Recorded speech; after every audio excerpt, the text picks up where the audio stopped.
Welcome to the new era of the TheMTOmarReviews. I'm MTO, along with the other guy, for our first ever Smackdown versus Raw review.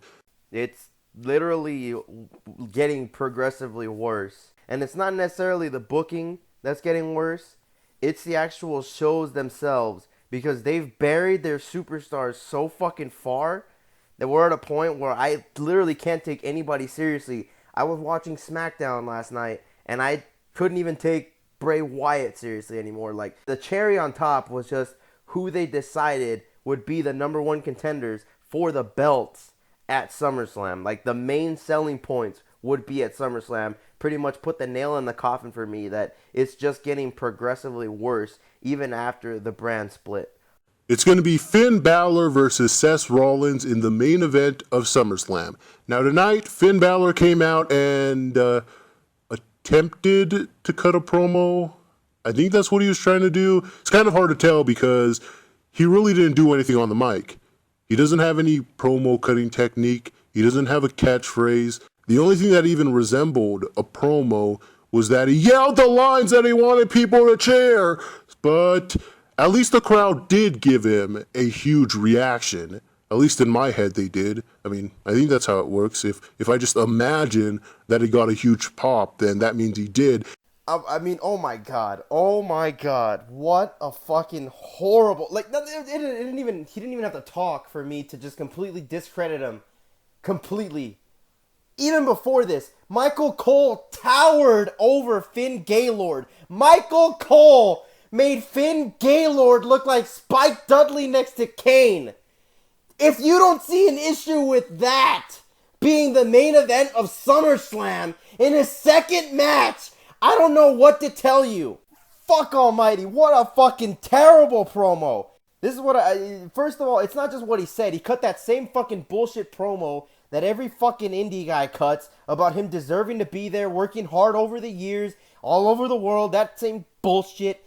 If you sound like Sheamus on helium and you're just as much of a goofball, if not more so, what is appealing about you? It's so frustrating. Like, I really hate Finn Bálor more than I think I've ever hated any other smart guy. And it's just bullshit because people will point to his in-ring work to try and make him seem like he's this almighty person when all he fucking does is just kick and his finisher is a double stomp.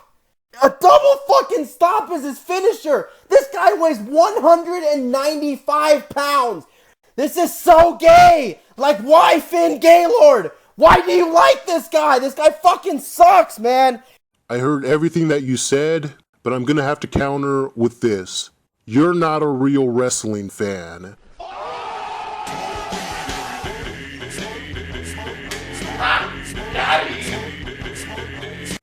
So while we have a manly superstar like Finn Bálor main eventing on Raw, we have an even manlier superstar in Dolph Ziggler main eventing on SmackDown. Now I will give this some credit, because they didn't just have Dolph Ziggler do his usual, "I'm gonna steal the show" type of thing. They started doing that at first, but then they had Dean Ambrose turn around and said, "No, you're not. I'm going to kick your ass and bang Renee. You should just kill yourself, you jobber." So I give SmackDown a lot of credit there. They're not just making this the typical face versus face, we just want to have a good match with each other type of thing. So as far as the Raw title matches go, I'm definitely giving SmackDown the edge over a mile compared to Raw. Anyway, yeah, it was cool to see Ambrose kind of act like a little more of a heel. But I like how Ambrose is also not making this a garbage mutual respect feud. Because, let's be honest, if you're a grown man and you respect Dolph Ziggler, you're not respected by anybody else. I don't know. I mean, I guess I can understand what you're saying. They did book Ziggler better than they usually do. I'm still not buying into this. I still think he's garbage. What I want to know is the most important thing, the burning question for me is, what's Bray Wyatt doing with his look now? He looks like Jack Black on I Still Know What You Did Last Summer. But it's not just that. It's also when he's outside the ring. Like last week when he was getting announced for the six-pack challenge, he looked like the guy from Harry Potter, and when he picked up the mic, I expected him to be like, "You're a wizard, Harry." Literally, fucking Gay Wyatt is done. Like, I really don't think that there's coming back from this. Like, you just jobbed to the biggest jobber on the roster. Clean.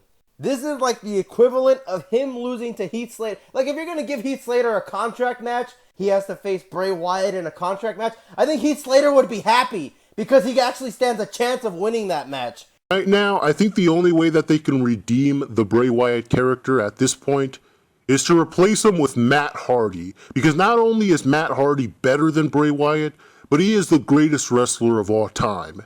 So Sasha Skanks kicked off Raw this week to celebrate her epic victory from last week. Now, you're a huge Sasha mark, so what did you think about her winning the championship last week and getting those "you deserved it" chants after wrestling 3 matches the whole year? Well, it really felt like a forced moment. Like, this was a forced awesome moment. And you could tell this is one of those bullshit things and they're going to put on their year-end show as like one of the best moments in Raw history. Even during the draft, when you drafted Charles Flair at number 3 overall, you could just tell that they're fucking force-feeding you. They're trying to make it seem like it's more important than what it actually is, instead of actually just doing stuff to make it seem important. Yeah, and that kind of goes back to the point that I've been making about how WWE does everything possible to build Sasha and Charlotte up, but then you look at what they're doing with the rest of the division on SmackDown, and they're not being treated any differently than the Divas have always been treated. Yeah, you're right. And it's a shame because I think Becky Lynch is the best one out of the 3 ever since being called up. But anyway, on Raw, there was a segment with Charles and Sasha and Jericho and Enzo. And it was just so weird and so random. And I don't know. I mean, I think you could have at least given us a backstory if you're going to put Charles and Jericho together.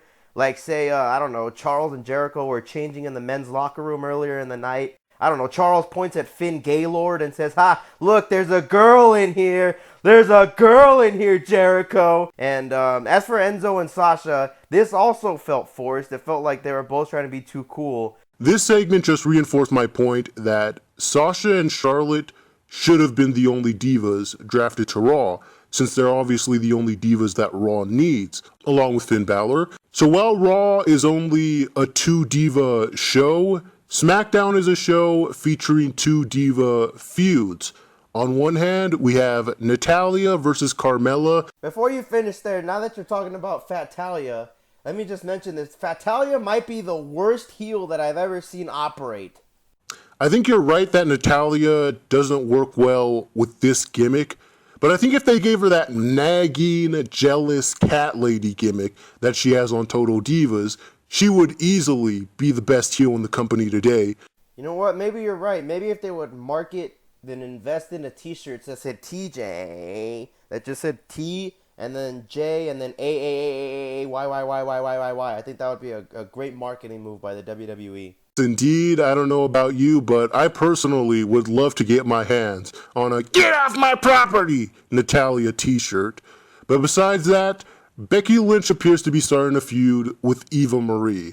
And I'll talk more about this in my Pervy Divas update, but SmackDown is going to have its own Divas title soon, and everyone assumes that Becky Lynch is going to be the first champion. But I kind of hope that it's Eva Marie, just to watch the internet flood in miles of tears once she wins it. They gotta stop playing around with Eva Marie like this. They gotta stop trying to make her a wrestler. I know it's working because it's pissing the fans off, and the stupid idiots that actually think that Eva Marie was trying to make it put over the injury like it was for real, you guys are fucking retarded. This is what the WWE is doing on purpose. So please, continue booking Eva Marie this way, even though you said that SmackDown isn't treating their divas like they're a big deal. I love the way that they're presenting Eva Marie on SmackDown, because not only does it make her look like a big deal, it also pisses off everybody else. As far as the divas go this week, I would have to give the edge to SmackDown. I gotta say, the one from Raw, just because the opening segment was actually funny, and never in a million years in a segment with Enzo and Chris Jericho would I think that Charles Flair is the one that stuck out on the mic. So moving on from one diva to another, John Cena buried AJ Styles on the mic like he's gonna bury him at SummerSlam. And here's what I'm hoping. Since this new era is essentially just a rehash of the ruthless aggression era, I really hope that they go all the way and rehash John Cena's reign of terror from 2005 to 2007. Because even though that killed wrestling back then, right now it is the only thing that can save wrestling. You know, I mean, look at this. Look at if you were to tell us 4 years ago that the best wrestler in 2016 is Fat Hardy and our favorite in the WWE is John Cena, what kind of a fucking psychopath would you have looked like in that era telling us that bullshit? It would be some shit if this was the era where the new superstars survived the John Bella thing. But what we, like you said, what we really need is John Cena to fucking bury everyone. We need another 2007 John Cena reign in order to save wrestling. It took all these fucking pieces of shit to invade the roster for me to actually appreciate John Cena. And, you know, when he came back and he cut that promo saying that they were going to have to go through him, I literally stood up and clapped. It was like watching Martin Luther King deliver that "I Have a Dream" speech, because that always means that he's going to squash them. And I can only hope, I can only pray that he follows through with his word, that he just fucking buries everybody. He buries Finn Bálor, and then he buries Dolph Ziggler. Yes, and while we're at it, I really hope that Randy Orton goes back to burying everyone else again, especially this Randy Orton. The Randy Orton now, the way he's been acting, has reminded me a lot of the Randy Orton of 2005, back when he was actually good. So I'd be perfectly fine with this Randy Orton getting a main event push. If Lesnar versus Orton is not the main event of SummerSlam, then you can expect Finn Bálor versus Seth Rollins to be contested in an empty arena match. I think Randy Orton is I think he's okay. Ever since he come back, that first promo he cut was awesome, and ever since then he's been all right. I don't think he's been great like you say, but I can definitely see why you like him. He's been pretty good ever since coming back. The feud with Brock Lesnar, which I thought was going to be pointless filler, is actually turning out to be a pretty decent storyline for now. Aside from all that, let's talk about the mid-card. Rusev faced Mark Henry in a match that I don't think we've ever seen before, and in what may have been the biggest upset since 21-1, Rusev won. Yeah, I mean, you're right. It's definitely a fresh matchup on Raw where Rusev faces a black guy. I've definitely never seen that before in my fucking life. I don't know. I mean, I have mixed feelings about this. On one hand, I'm pretty mad that he's getting demoted, but I do get why, because he failed the test. He has to pay his dues. It's all good. I hate how Smarks are taking this home like a victory. Like, oh, look at us, guys. We got him out of the main event. It was all us. Yeah, no, I don't think anyone really cares about this match. But let's talk about the title that everyone does care about. The Intercontinental Championship. The Miz is set to take on Bobby Lashley at SummerSlam, and unfortunately, he's probably going to lose. Now, I'm a little mixed on this because, on one hand, The Miz is the only real champion that the WWE has right now. But on the other hand, if he does drop the mid-card title, maybe that means he can go on to win the WWE Championship and main event WrestleMania again. I mean, if Finn Bálor can main event a Big Four pay-per-view, there is no reason why The Miz can't anymore. Because I think that The Miz proved during this title reign that he deserves another main event run because he is the only real superstar left in that company. I definitely don't see what you see. I think The Miz has had a very subpar reign. I think he's been okay. I mean, he's way better than anything that those indie guys would have been. That's for damn sure. Apollo Crews could be okay if he just stops fucking smiling all the time. Like, that is so... It just takes away from everything. Like, he just looks like a fucking goofball when he smiles. He looks like the guy from Out of the Box. On to the tag team division. The New Day took on the Jobber Club on Raw. I didn't watch this, but I heard that the Jobber Club got squashed. This is nothing but a squash match, so and the New Day won clean. So what reason, what purpose is there to have this match, let alone it being a title match, just to have this match, period, at SummerSlam again when the New Day already won clean? So I think we can both give the edge to SmackDown this week on the tag team side of things, considering that we finally got the return of the world's greatest tag team. You know, we saw the promos for Shelton Benjamin last week. He finally came back, and the good thing is, it looks like he's been hitting the weights and spent some time tanning. Because as we all know, that was the only thing really holding him back, was that he was too small and he was too black. So maybe now Vince McMahon will want to push him again. Yeah, I mean, the New Day versus the Club was nothing but a squash, so I think... But it's nice to see Shelton Benjamin back. It's a shame they didn't promote Charlie Haas's return. I think that would have brought in more ratings. We can both agree the best part of either show for the last 2 weeks. Now, you know, Shane and Stephanie were really smart here. They knew that whichever brand had Heath Slater was going to be the highest rated brand. So they come up with this brilliant idea to let him work both shows. And thank God that they did, because right now he is the only thing keeping both shows together. I mean, at least at this point, with this victory alone, I think Jabbar Mahal is more credible than Gay Wyatt is.